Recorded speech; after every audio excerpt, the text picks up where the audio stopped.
The purpose of this lab was to demonstrate and analyze constant velocity motion using Newton's second law.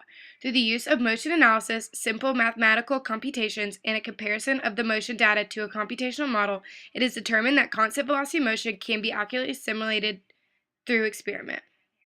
For the experimental setup, a regulation-sized lacrosse ball was rolled across a flat surface and the video was uploaded to Tracker for analysis. The initial start time used for analysis began after the ball was first rolled in order to allow it to reach constant velocity. The coordinate system was marked with the origin in the middle of the ball and the positive x direction pointing to the right. As the video is allowed to proceed, the ball's average position was tracked and the data is recorded on the right of the screen in the table in the graph, with the x-axis representing time in seconds and the y-axis representing the ball's position in meters. The graph shows the position of the ball moving in the negative y direction on the coordinate system as time increases at a constant rate, shown by the linear pattern in which the points are connected. It is worth noting that at the initial time, t equals 0 seconds, the initial position is 0 meters. If we scroll down to the bottom of the table, we can see that the data collection stopped after 0.935 seconds. Had the axis been flipped, the graph would be different from the one shown now. Instead of moving in the negative y direction on the coordinate system, it would move in the positive direction. The total displacement would have been the same, but just in a different direction. In order to determine the rate at which the ball moved, information that is helpful in the computational model, the first 2 points were used in conjunction with the equation for average velocity, change in position over the change in time. At the initial start time, t equals 0 seconds, the position was 0 meters. At the second point given on the table, t equals 0.033 seconds at position negative 0.015 meters. Plugging these values back into the equation yields an average velocity of negative 0.45 meters per second. Had the axis been oriented in the opposite direction, the change in position would have been the same magnitude but would have been positive instead of negative, therefore making the average velocity 0.45 meters per second. The negative sign on the actual average velocity is important in making sure the computational model matches that of the experimental data. Using the information given and calculated previously, a computer model using Python was created. Looking at the system's initial conditions, we can use these to fit our particular experiment.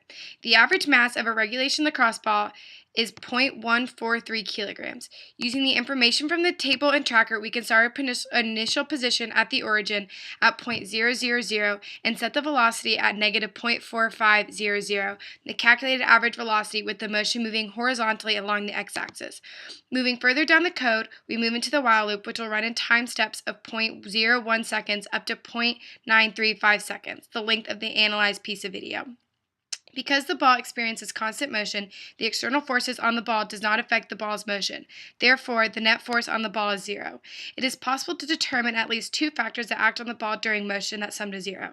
The force of gravity downwards on the ball and the force of the solid surface up on the ball that counteracts the force of gravity.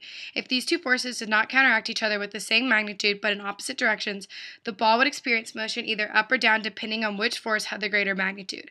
But because the ball experiences no such motion, the sum of the forces is 0.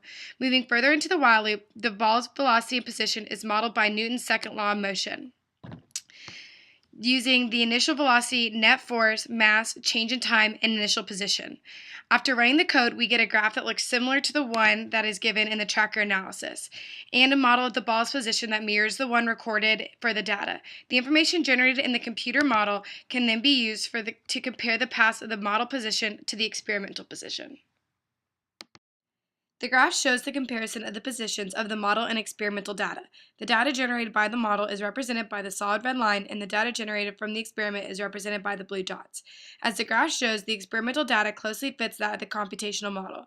The first few points given by the experimental position fall in the middle of the red line. Towards the end, the positions tend to be slightly above the line. This could be explained by the length that the data was collected, which could have resulted in a slower velocity at the end of the collection. Therefore, the ball would have moved a shorter distance. As shown by the information presented in this video, it is possible to use the principles of Newton's second law of motion to experimentally and computationally model constant velocity motion with similar results. This is important to the understanding of physics because it is easier to predict the future using computational models, but the data generated by these models is supported by actual physical evidence.